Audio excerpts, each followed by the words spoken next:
Welcome to the Community Church Podcast. My name's Alan Cleveland. I'm the lead pastor at Community Church, and it is so great to have you join with us as we explore God's Word today. My name is Joe. I'm, as David said, one of the pastors here at Community Church. We are going to be in Mark chapter 5. This is one of my favorite stories in the Scriptures. So we're just going to start out right out of the gate and read this. It kind of, what did we decide first service? It would be a great mini-series. That this could be it's jam-packed full of action and adventure and all sorts of supernatural stuff. So we're going to read this and then we'll go from there. Mark chapter 5, starting in verse 1. They came to the other side of the sea, to the country of the Gerasenes. And when Jesus had stepped out of the boat, immediately there met him out of the tombs a man with an unclean spirit. He lived among the tombs, and no one could bind him anymore, not even with a chain. For he had often been bound with shackles and chains, but he wrenched the chains apart and broke the shackles in pieces. No one had the strength to subdue him. Night and day among the tombs and the mountains he was always crying out and cutting himself with stones. And when he saw Jesus from afar, he ran and fell down before him.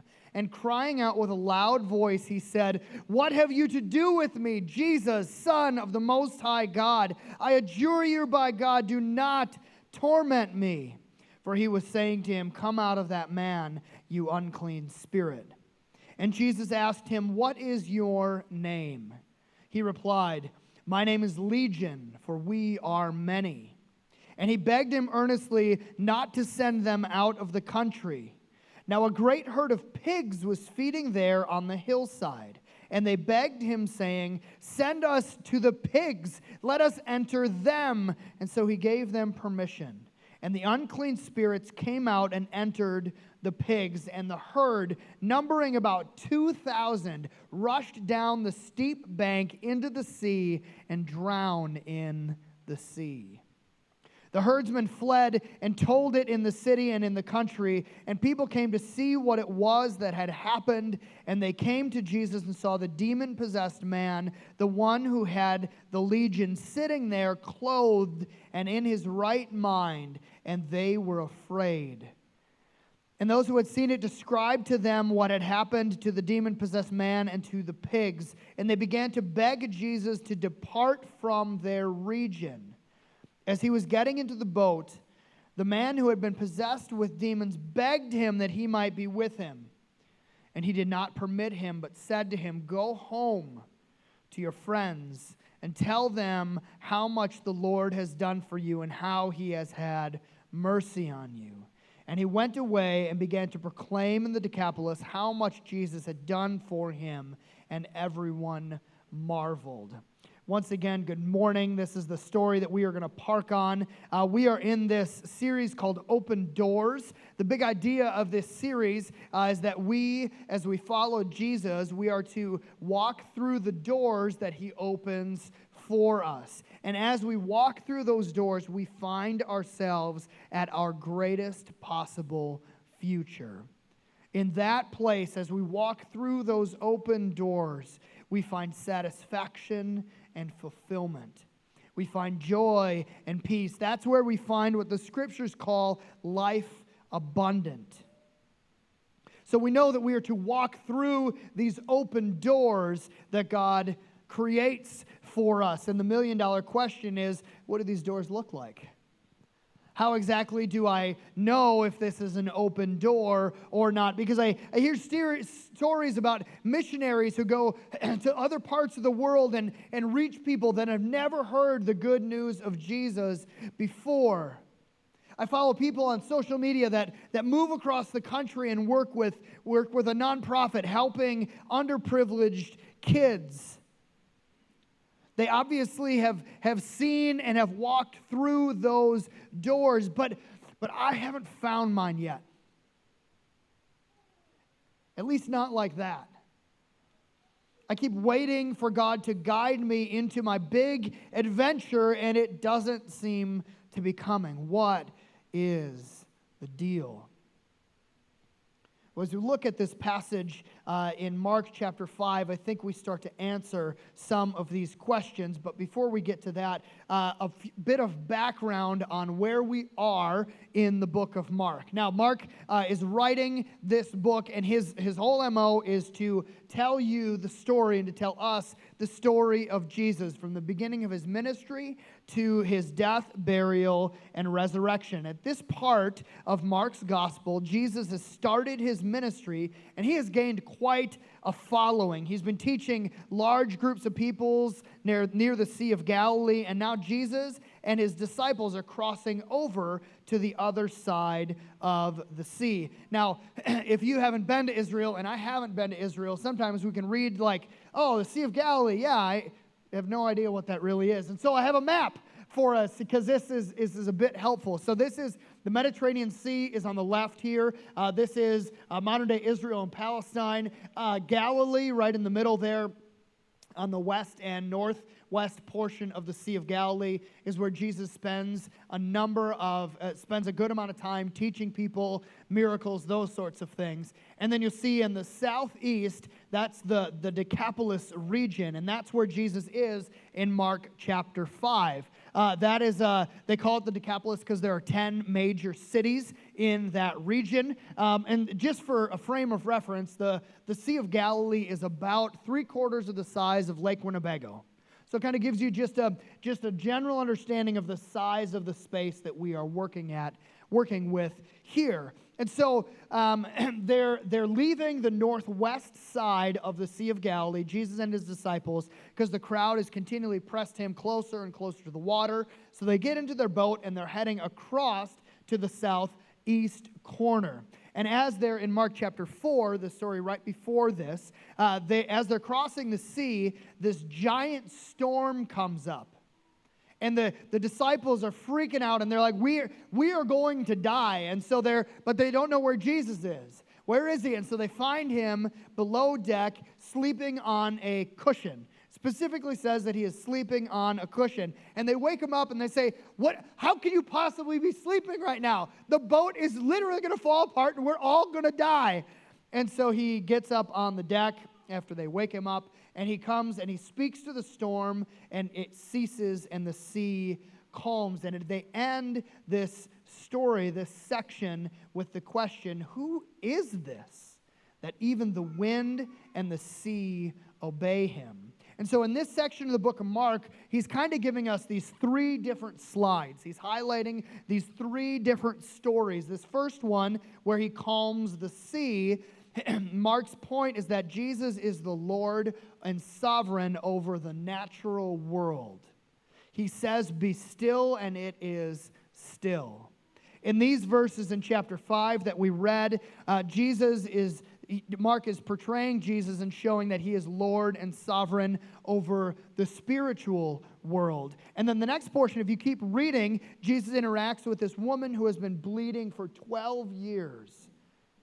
And Mark's point is that Jesus is Lord over the sickness. Mark is presenting us with these different areas of the world, different areas of life, showing that Jesus is the sovereign Lord over all of them. So that's kind of where we are in the book of Mark. And so we look specifically at Mark chapter 5. So they're coming across the sea after Jesus has calmed the sea to the country of the Gerasenes in the southeast corner of the Sea of Galilee. And Jesus steps off the boat, and immediately there's this man that comes out of the tombs with an unclean spirit. And this guy, night and day, he had been living among the tombs. He doesn't just go there occasionally. That's where he lives, and in the mountains, and he's always crying out and cutting himself with stones.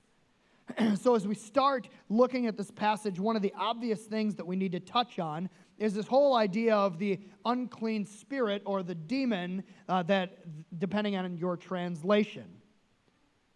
So as we read through the scriptures, we see numbers of different times where demons are addressed. And if we are going to have a biblical worldview like that of Jesus, we have to at least acknowledge that demons exist and are actively working against God and his people. This demon that is somehow incorporated inside of this man, and we never actually know the man's name. We just learn that the demon's name is Legion because there's a whole bunch of them. They are controlling or at least heavily influencing this guy, driving him into isolation, driving him to harm himself, and giving him supernatural strength. He's not able to be bound by anyone. One of the things that we have to wrestle with, specifically within a scientific worldview, is that this is not simply a mental illness.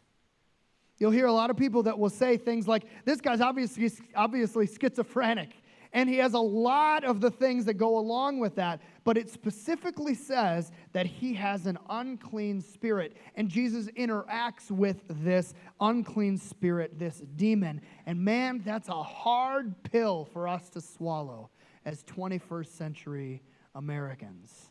Because we have this scientific worldview where if we can't poke and prod and measure it, on some level, it just doesn't exist. But if we're going to have a biblical worldview, we have to at least acknowledge that they do, in fact, exist. And this demoniac has some demons living inside of him. And so Jesus shows up here in this place across the Sea of Galilee in an area that is not occupied by Jews. So Jesus spends the majority of his time with the Jewish community, but not in this scenario. In this scenario, he is in a Gentile, a non-Jewish region. We know that because there's a large group of pigs nearby, and pigs are considered unclean according to the covenant with Moses, according to the Torah. It would have been totally unacceptable for Jews to touch, eat, keep, or be near pigs. No law-abiding Jew is going to allow a herd of 2,000 pigs to live near their community for fear of becoming unclean. So Jesus is in this place, this Gentile place with Gentile people, with Gentile livestock. And from a Jewish perspective, it reeks of uncleanliness. It's all unclean according to the law. Unacceptable for Jews to be there. And yet, Jesus goes to this specific place and frees this specific man who has a legion of demons controlling him. This doesn't just happen by happenstance. He doesn't just stumble into the wrong part of the neighborhood. No, he willfully chooses to go there, to this Gentile place, this unclean place with unclean people and unclean livestock. Aren't you glad that God goes to the unclean places? Aren't you glad that God doesn't wait for us to become clean and then we can come to him, that he comes to us and he makes us clean? And isn't it amazing that Jesus cares more about people than public opinion? We see oftentimes as we read throughout the Gospels that Jesus develops a bit of a reputation for spending a lot of time with the wrong crowd, tax collectors and sinners, and in this case, Gentiles, unclean Gentiles. He cares more about these people than public opinion. So the natural question that this asks us, if we are following Jesus, the natural question that this asks us is, will we follow Jesus to those people? Will we follow Jesus to those people, those dirty people, those nasty people, those untouchable people in our day? Are you willing to follow Jesus there because he goes there? So we continue in this story in Mark in chapter 6, where Jesus shows up on the shore and this man starts running toward him, and Jesus gets out of the boat, and this guy comes and falls down at his feet and says, "What are you doing here, Jesus, Son of the Most High? You're not supposed to be here. This is our turf." And Jesus interacts with him, and he asks him what his name is. And he responds with Legion. Now, Legion is a Roman military term. It's a collection of Roman military soldiers, anywhere between 1,000 and 1,500 soldiers. And that's how he is presenting himself to Jesus. These demons we are Legion. We're the collective whole, but there's a whole number of us here. And what's so interesting is that they don't come to him and say, "Hey, we're going to fight you," because we're on an equal playing field. They acknowledge that Jesus is the Son of the Most High, and they beg him not to torture them. That's not something that you do with someone that you consider to be an equal. "Oh, please don't torture me, but I think I actually stand a chance against you." The point is that Jesus is the Lord of the demons, and they know it. They acknowledge it. He commands them to do something, and they do it. They obey him. They say, "Please, please don't torture us. You know what? Allow us to go into the pigs. Don't throw us into the abyss. Allow us to go into the pigs." And so Jesus allows them into the pigs. And then these 2,000 pigs, imagine this for a second. These 2,000 pigs start stampeding toward a cliff. They fall off and die.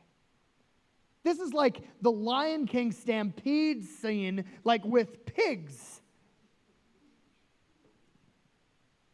What a sight. Can you imagine? And then there's these herdsmen that are there taking care of the sheep, and they're like, what do we do? We're trying to stop them, but they're going. And so then they run back into town, and they start to tell people, number one, how do you even explain that? "Hey guys, well, I don't quite know how to say this, but the pigs are all gone." "What do you mean the pigs are all gone?" "Well, they ran off a cliff." "Well, why didn't you stop them?" "Well, I tried, but there's this guy named Jesus, and he sent like the demons into these pigs," and they're like, "What are you talking about?" So they come to see what the heck has happened. Maybe this guy had one too many that night. So they go out to see what is happening here. They show up and they see the man. They see the man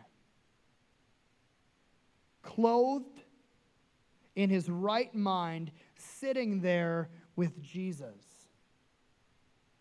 The same man that they may have heard as they're sleeping at night, howling in the mountains and the tombs as he's cutting himself. They see this man, they acknowledge this man, but the reason that they're there is to figure out what the heck happened to their pigs. Because they show up and these pigs aren't here. Yeah, sure, this guy, that's great for him, but this is a huge economic loss. Even by today's standards, in that time it would have been the equivalent of several $1,000s, if not tens of thousands of dollars that they lost in livestock. And so they come and they acknowledge the man, but they're figuring out what the heck happened to these pigs, and they look over the cliff. You could just imagine them seeing them all down there and like, what? How did this happen? And then they turn to Jesus and they say, "Did you do this?" "Well, yeah." And then they beg him to leave. Don't cause any more disruption in this place. Isn't it funny how people like Jesus until he starts to mess with stuff? Like, people are good with Jesus until he says things like, "Take up your cross and follow me." They're good with Jesus until he says things like, "Sell all your possessions and give to the poor," or "Love your enemy and pray for those who persecute you." These people probably would have been good with Jesus, but he affected their pocketbook. He affected their business. He affected their way of life. These people in this area chose their way of life over Jesus.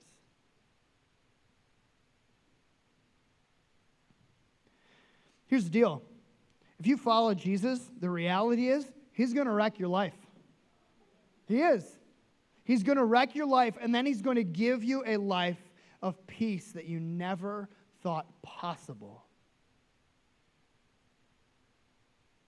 These townspeople cared more about the money that they had lost than the man who had been set free. Rather than rejoicing that this man had been set free, they're focused on the economic loss that they have just accrued.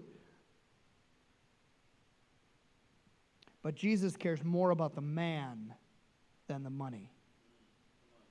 It doesn't seem to indicate anywhere that Jesus is concerned about these pigs. Now, I'm sure he is on some level. After all, he did create them.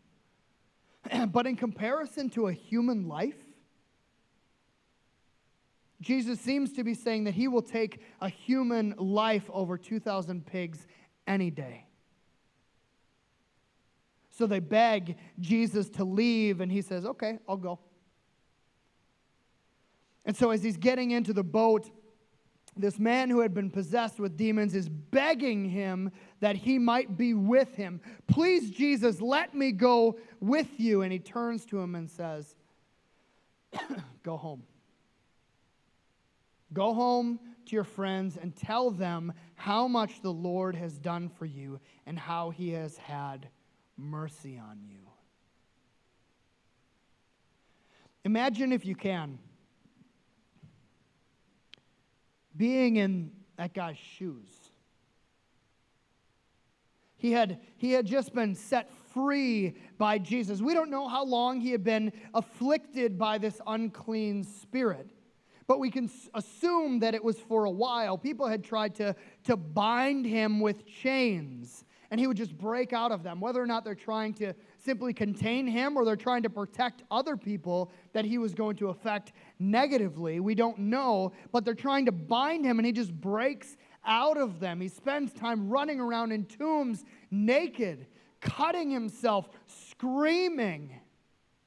No one has been able to do anything about it up till this point, and then Jesus finally does it. Jesus finally sets him free. And he sees the group of people that Jesus is spending time with. He sees this ragtag group of disciples that Jesus has around him. And he's thinking, I don't fit any place either. Like, my reputation in this place has been totally and completely ruined. There's nothing here for me. And maybe, just maybe, the disciples had even said, like, man, we're excited to have you with us. This is great. And so he comes down to the boat, expecting that he's going to be able to go with Jesus. He wants to so badly. Jesus, let me go with you. And Jesus says, go home. You can't come with me. Go home.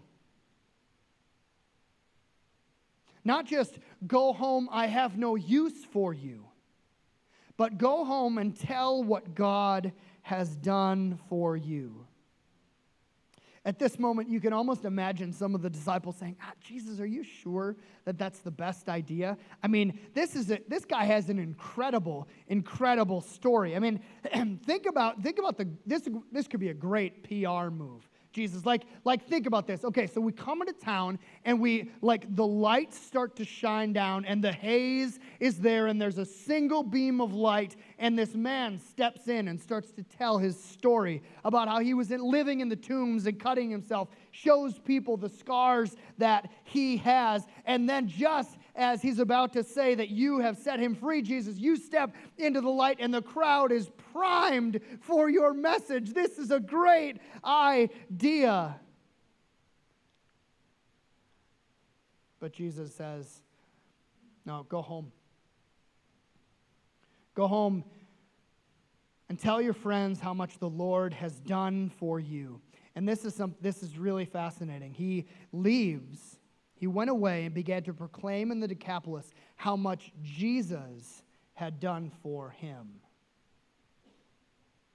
This is Mark's subtle way of telling us that Jesus is God. Jesus is saying, go tell what the Lord has done, and the guy runs away, goes into the towns, talking about what Jesus has done for him. The Lord and Jesus are one in the same. And as he goes away, he doesn't go away mad. He doesn't go away dragging his feet like, I didn't get picked for gym class again today. Like he went and proclaimed what Jesus had done for him. Jesus opened a door for this man to walk through. But the door didn't look like he thought it would. He was expecting that God was going to call him to go, that he'd be able to go with Jesus, the man who had just set him free. And what this story teaches us is that God doesn't always call us to go. Sometimes he calls us to stay. He says, go home to your people in your place and tell your story about what God has done for you. And the reality is, sometimes the hardest place to go is home. Especially if you have a rough past. Like you think about the idea of going home, you're like, those bridges have been burned long ago. Those things were said. There was so much hurt and so much pain. Sometimes I think we want to go someplace else because we want to distance ourselves from that situation. We don't want to have to go back into those problems. And that relational awkwardness and those past mistakes, the people that know the things that I have done. We want to go and create a new life in a new place with new people and a new story. And sometimes God says, I don't want to make a new story. I want to take your story and redeem it. So on top of home being sometimes one of the hardest places to go, I think there's this pressure for us to do something big for Jesus. That we got to do something massive. Like we have to quit our job and start a nonprofit, or move your family to a remote part of the world and teach people about Jesus who have never heard about him before. Does God call people to do that? Absolutely he does. Does God always call people to do that? No way. No way. He didn't with this man. From our vantage point, though, the exciting place to go is often someplace else. But sometimes the obedient place is to go home. We'd rather go someplace else, but God is telling us to go home. And one of the things that as we look through the scriptures and we see a number of times, Abraham, he's called to leave his country and go someplace else. We see that time and time again, but in this situation, he's told to stay. The idea is that God will use you wherever you are, whether it's at home or someplace else. Because the beauty is that God doesn't treat us like a cookie cutter. That he doesn't just do the same thing with each one of us. That he has tailored our calling to us as individual, unique people. One size does not fit all in the kingdom of God. And I understand that can create some ambiguity.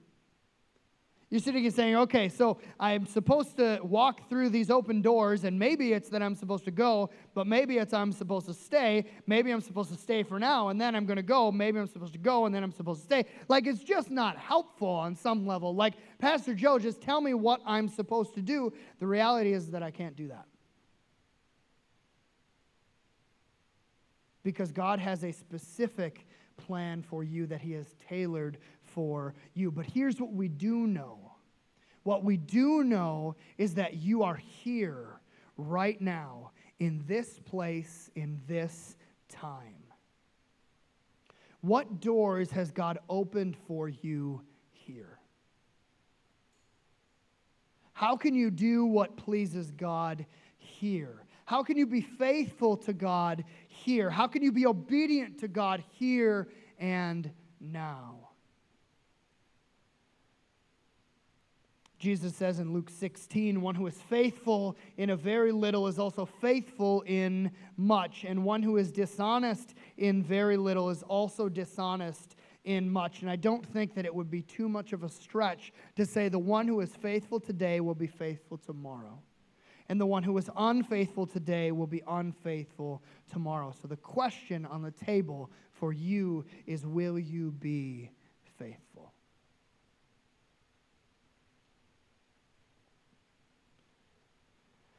I'm going to invite the worship team up, and they're going to lead us in a few last songs here. And this is one of my favorite stories in all of the scriptures, because it's about God coming to the place where he is least expected and rescuing this man that no one else has been able to rescue, that has been possessed by a demon. And what Mark is doing in a literary way is he's presenting and highlighting that Jesus reigns victorious over the powers of hell, over the supernatural world, by the calming of the seas, that he reigns superior and supreme over the natural world, and by the woman that has been bleeding for 12 years and healing her, that he reigns sovereign over illness.